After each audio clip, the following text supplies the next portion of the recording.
Hello everyone, and welcome to an action-packed, exciting, jam-packed, explosive Day 3 recap of Unplugged Expo. Kaboom. We've come out the other side, and here to tell you what we have found. We've also found that I put the mic too far away. That's true. We just we had that there. We're like, I can come even further. It's gonna be a shot. I don't care. pull the curtain back. We're using a microphone to record this. Anyway, so that was Unplugged Expo that we did. And before we get to thoughts, we'll talk about today. Well, I mean, anybody who's been watching or listening probably doesn't necessarily know everybody who's here. I mean, as usual, we have G, Nickscast. We have Vasily, Twitch streamer, who we've actually had enough space to have everybody sitting in the same space. Vasily 62, actually. Yeah, we'll post everything down below. We got T, myself, also the Nickscast. Shock, surprise. We have Goat, fellow Twitch streamer, and Kisuke, another Twitch streamer. And again, we'll put everything down below. So if you want to watch their stuff, you can take a look at it. Yeah, sorry, I didn't mean to just realize. That's okay. I just like who is this? I'm like, we all know who everyone is here. There's no need to. I just wanted to jump into the meat. Got it. Anyway, Sunday was a day. So, did we all have that very den experience today? Today went well. So we'd never been unplugged. Unplugged is we've described as being cozy, and today was kind of short as a result of that. Not a ton going on, and you know it's nice to get home early and to get things done. In our case, so we can like prattle off some more on the internet because that's what's important. This is why we rush back. This is why we rush back actually, and to eat and all that stuff. Just for you. Just for all of you.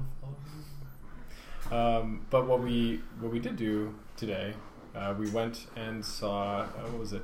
It wasn't a day in the life of it. Was getting started. Adventures with Voice acting adventures It's with essentially a Q&A the whole time. yeah with Carrie Karen.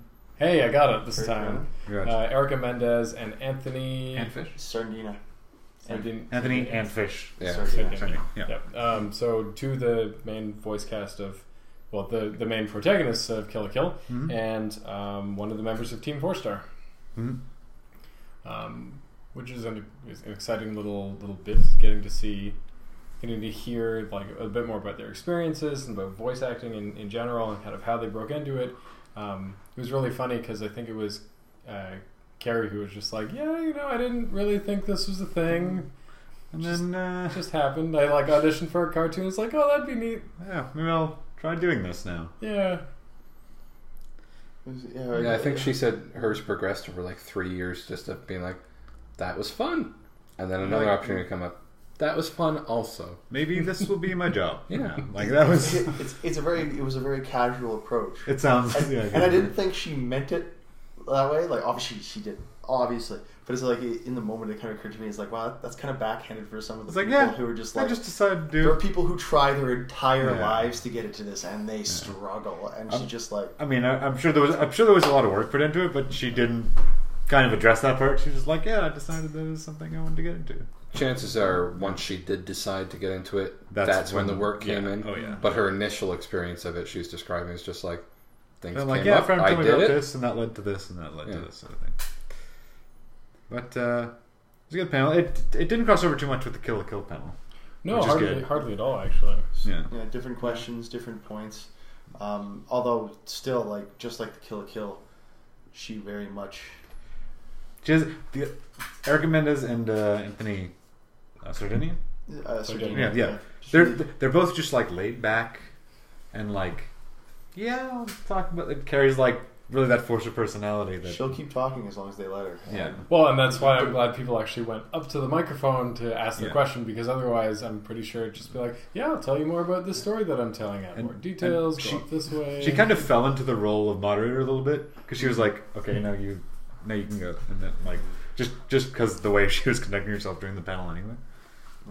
Although from time to time, she'd forget to pass it on to other people necessarily. She'd answer the question and kind of be like, okay, more questions, and someone's like, I got something to put in. But still, no, great panel actually. Yeah, a lot of fun. It's really, really interesting. It's great when you have panelists that really light up. Passionate, yeah. And I mean, afterwards, the one other thing that we did is Kisuke and I went up and had the chance to talk a little bit with Erica and Carrie, like on. You were talking more about Twitch streaming, I think. More so, just saying that because one of the questions that had come up was somebody looking to get into voice acting, as you'll always get. And they were just saying, like, practice with literally everything. You've got a table in front of you, talk to it. Give it a voice, give it a character, talk to it. And I just wanted to make the point that on Twitch, I know of quite a few people who are actually either voice actors now or wanting to break into it. And so they do that with video game characters. Elegy of Games, Elspeth Eastman, they've all done some really great work or are breaking into it. And it's just another avenue that... actually, they surprisingly weren't aware of, which was neat. So, I will say on the subject of Twitch streamers who do that kind of thing, Dancing Fighter's her name. She does this interesting thing where her and a friend who I believe is also into voice acting, they'll actually do whole streams that are basically people submitting favorite web cartoons and things, and they voice the cartoons, and that seems like that'd be a great exercise for somebody. Sorry, because on the subject of like new platforms and new media and stuff. The amount that they stress like being on Twitter or like the amount of Twitter followers that you have could affect whether or not you get a job and stuff like that. I thought that was really interesting. Yeah, it's a little bit different for them as well because they're in fairly like high profile kind of stuff, right? And it's like things that already have an audience. Mm-hmm. But you're right. I was also surprised by how important that was. The buzz that they can generate or that is around them already. Yeah, sort of thing. Yeah. It's already about like can you do the voice and interact with the fans in a positive way that people enjoy.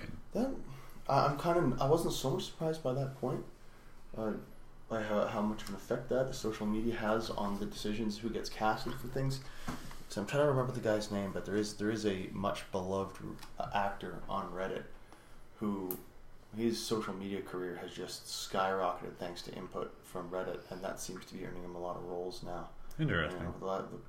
I'll have to look it up, and maybe I can get a reference put in later after the fact. There's always George Takei as well. Oh yeah, majorly on social platforms. Yeah, some people have become enduring, like sort of after the main part of their careers have become well, George Takei, it's like yes, he's done Star Trek, but it's like well, I'm not trying to focus on that. Yeah, he's just being like a hilarious grandpa, and he's doing a great job. To link on from you bring up the social media thing though, more than just them noticing how it can affect them getting work. Erica Mendez made comment about how much more personal it makes them seem for fans and how much they appreciate it, which for me is the thing. Like, I liked today's panel because it wasn't just about their careers, it was about them. Yeah, and they talked you about get to see their personality a bit more and what motivates them and stuff like that. They talked about humanizing themselves. Which is really neat. And it's funny because that's almost humanizing. Using the term humanizing is almost dehumanizing because it's really just being who they are. Yeah, it seemed like an extreme. A lot of people get caught up, especially I would assume, especially with voice actors when you don't see them on the screen, of thinking of them as their character and attributing characteristics from that character or from that role to the person. And so this way you get to know them for them, what motivates them, what they like about what is true to them from their character, what is themselves, that sort of stuff. But I mean, other than that, it was kind of a slow day. Like we said, we headed home early to record this. Yeah, some of the vendors weren't even set up today. Yeah. No, they. The big concentration was yesterday, and then. Although there was a lot of cosplay today still. There were more cosplayers. There was maybe things that thinned out a bit, but I mean, I was actually surprised because I was expecting a significant drop, like you'd see with Anime North. Mm-hmm. But maybe it's just by nature. Just because there's not as many numbers in the first place. We saw the Batmobile today. We did. Yeah. Yes. Batmobile pulled in. Is that brand Brampton Batman? I hope it's Brampton Batman. Yeah. Because he was there and it was a really impressive costume as well. Was he the really brooding Batman? Or like he was just like pacing around real slow? His costume was fantastic. He's excellent. Excellent. There was a piece in the news recently about how the 401 had been extremely congested because of the Batmobile, and I am hoping so much that it just happens to coincide with all this Unplugged stuff, because it would just be great. I mean, it'd be awful for anybody in traffic, but it would just be great. No, it's like, I'm sorry, I was late for work today. Because the the Batmobile. If anybody's curious, I do have a picture of the Batmobile on my Twitter. I should have gotten all We'll get that. Yeah. I think we all got some pics of that. The good thing, though, because there wasn't too much else to do, we had seen most of it yesterday. We just kind of took a couple other passes today. Goat and I got to go back to our duck hunt competition. The real heart of the con for you guys. Honestly, we literally spent probably a total of an hour playing duck hunt because there was a competition on for the highest 2 duck score to win a Retron 1. I'm sure in total it would have amounted to an hour. Never got past round 13 though. Yeah. Now that we both managed to get to round 12. Sentence I've never said in relation to duck hunt. But not even. I don't even remember enjoying duck hunt as a kid. Like, it was neat because you have a gun, but I remember being horribly inaccurate. Yeah, me too. And it was a lot of fun. You just take it next to the screen. Yeah, and you go just bang, bang, bang, bang, bang. Yeah. Oh, it was a lot of fun. We had a good time. You looked like you wanted to say something. I did, and then it's gone. Okay. Just like that. I'm gonna guess what you might have been thinking. Hey, everybody, what do you think was the best cosplay you saw today? Is that what you were going for? No, that was for later. But yeah, let's rock with that. Batman. It's hard to argue with that Batman costume. That was really a very good. The best cosplays that I saw the entire weekend was the Carcaptor Sakura cosplay, actually. You mean the ones like today? They were in the school uniforms? They were in the school uniforms, and they were there yesterday as well. Okay. Just that they didn't stand out that much. Okay, I didn't catch them yesterday. Yeah, they were very accurate. I was very impressed. I didn't see much new today besides the Batman. Yeah. There was some chainsaw lollipop. Yeah. Yeah. Some people that we had met previously in this weekend. I think Whirlpool 2015. Yeah. Whirlpool 2015. Whirlpool. Dressed up as Lollipop Chainsaw. I think I saw another glimpse of the that giant chainsaw that we saw go into the elevator on Friday. Out again at the con today. Really neat one, for various reasons, was, and I've only just recently started seeing this style around, like in posters and everything, but like the bombshell DC and Marvel. That's women. actually. Oh, you're talking about the Batman, the Batwoman, Batman. We ran into. We were talking to it. It was Bombshell Harley. Yeah. Oh, okay. And it's actually like the military style uniform kind of thing going on. Yeah, because there was like a really detailed, really well done. Actually, yeah, she did a. Well, we stopped in at her booth there, and we were talking to her for a bit, and it was actually surprising because she's only been doing her thing for Pretty Wreck cosplay. Yeah, for a year, I think. She said she's been doing this year and a half, I think. Yeah. And for what she'd done, she had this huge album. Yeah, mostly DC characters. She's made all her own outfits and everything. Very accurate too.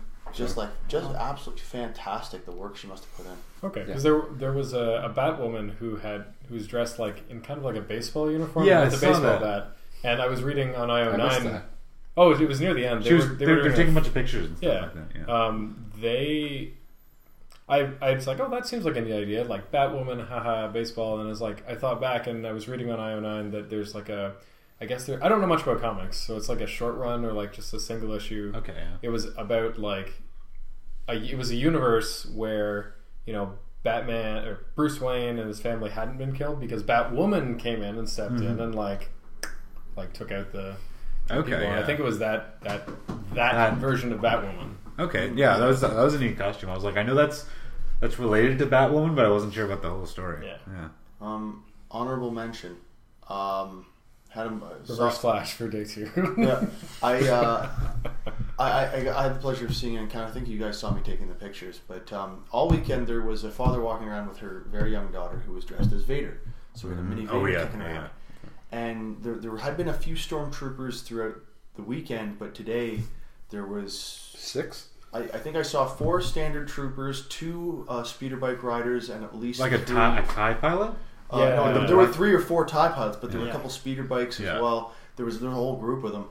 And they were starting to get pictures taken, and I wish I'd caught them, like they caught them all together. But at a certain point, there was, I think, 4 or 5 of them. At got least, into a picture with Mini Vader, and that was it was adorable. It was. I imagine the trooper costumes were like perfect. Oh, they were. Like they were just the pilots were. Some even nice. battle scarred. Yeah. Yeah, they all, like it was, one was like really brown and dirty, and That was the speeder bike one. oh, Yeah, okay. people don't like half-assed dressing up as a stormtrooper. No, No, not It's technically. kind of become like this niche thing that if you're gonna do it, do it do well. it right. You gotta Well, I do mean, it. they provide all the research. Like you can either buy all the parts, or they're like, here's the instructions. Like, yeah, Well, they're groups like the 501st yeah. Legion, yeah. and they do like a bunch of charity stuff anyway. So they're a very involved group. Actually, Yeah. fairly well organized, I believe.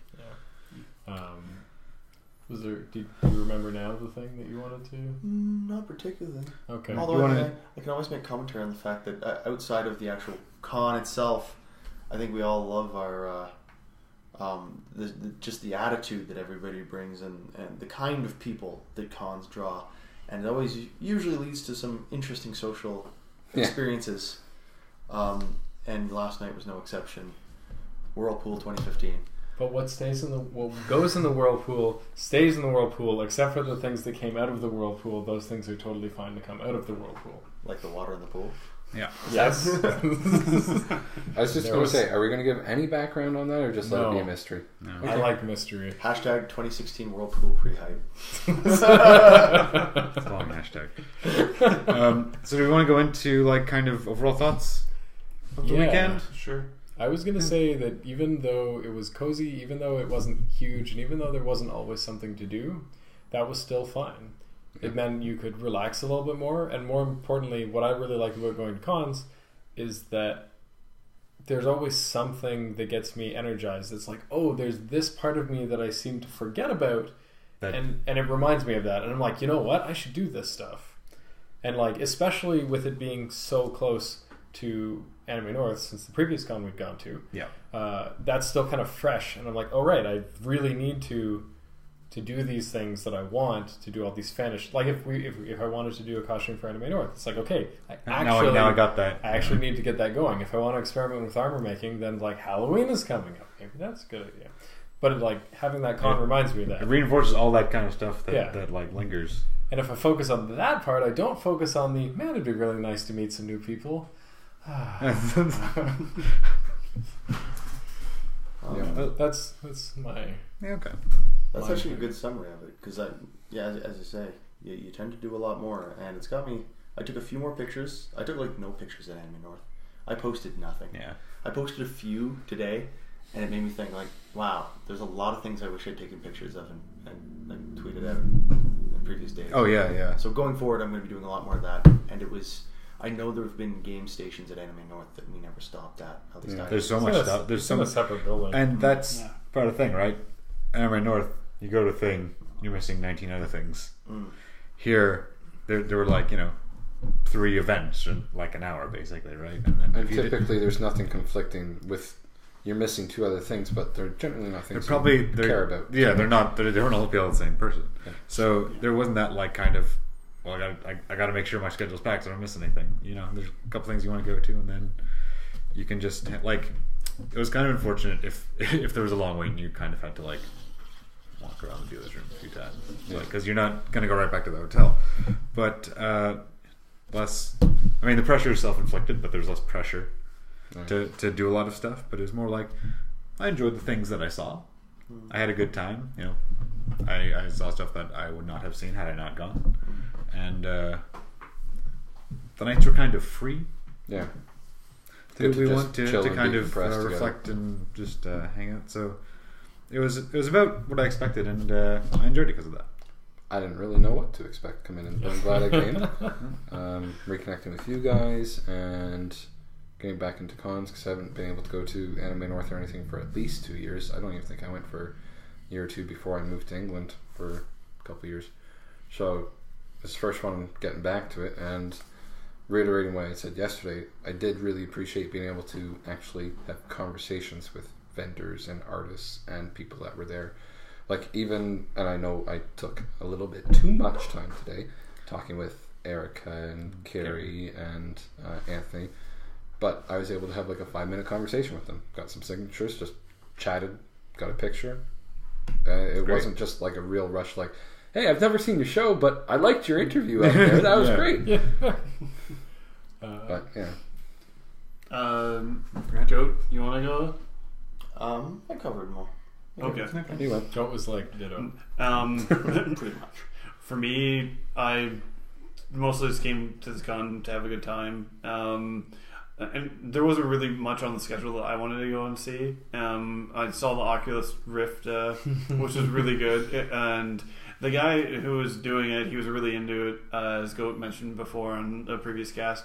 But I got to see, I went to the Q&A with him, and we just chatted amongst ourselves, amongst the entire group of people, and a bunch of the people there brought up questions like, do you think the military is ahead in the technology versus the consumer? And the guy was just like, well, it seems as though the consumer is caught up to the military at this point for the compactness of everything, and there was some interesting stuff brought up, like the potential of legality happening if people start running around in their living room with VR headsets on and hitting themselves against chairs and other facets in their apartment. But other than that, it was a great time. Mostly just got to hang out with everyone. Don't really get to do that very often. Workaholic here, so it doesn't help. I feel like the initial VR, when it finally starts being let out to the public, is going to make gamers look like, just in their own house, but look as idiotic as the initial Wiimote did when it came out, just maybe. waving around. Well, you know, gamers will look like what they're portrayed on TV. They'll like, Yeah. I know you two certainly had a great time watching me struggle with it, so Yeah, it was pretty good. I kind of wish I could have seen a video of that, but yeah. So, Yeah. Yeah. So we'll return the next time we go to con, which is, I don't know. well, that kind of segues nicely before you do actually wrap up. I was going to ask, without making any commitments, are there cons that you would like to look at going to in the future? QuakeCon. QuakeCon. This was right on that one. San Diego Comic-Con, one of the PAXs. I'd be a fan of PAX East in Boston. All closer. Like, there's stuff. I mean, I think I'm probably good for most of this year. But Yeah, that's Also, stuff we can. the benefit with East is that it's one of the smaller of the PAXs, so Yeah. it can lead us into. I mean, Which isn't that? different one. to answer your question, yes. I mean, off the top of my head, I'm not kind of getting to the end of con season level, with the exception of Fan Expo, which I'm not that interested in seeing. But you know, we can certainly kind of expand our repertoire as we go forward, because this has gotten me more interested in going to cons again. Yeah, same. Yeah. I want to pretty much just spread my wings and see what we can Exactly. get. So And you know, that's fine, because we'll always be there to you know, cut you down a peg, to clip those wings, to make sure that you're always grounded. Well, you know, we got to take a page from Icarus, right? so You guys keep me away from the sun, and I love that about you. No, we guide you to the sun. Those are That's two what very he. conflicting That's what he was getting statements. at. We're I going to think- clip your wings and I bring think it back G down has a a peg. has a much more important thing to say. I was just going to say, Thanks for watching. the myth will continue the next con, whenever that will be. To be continued. Oh no. Oh no, oh no. Oh, no. Editing. Technical difficulties are a thing that shows up on this cast. And you're used to that. Quick, Scott! Bye everybody. Bye.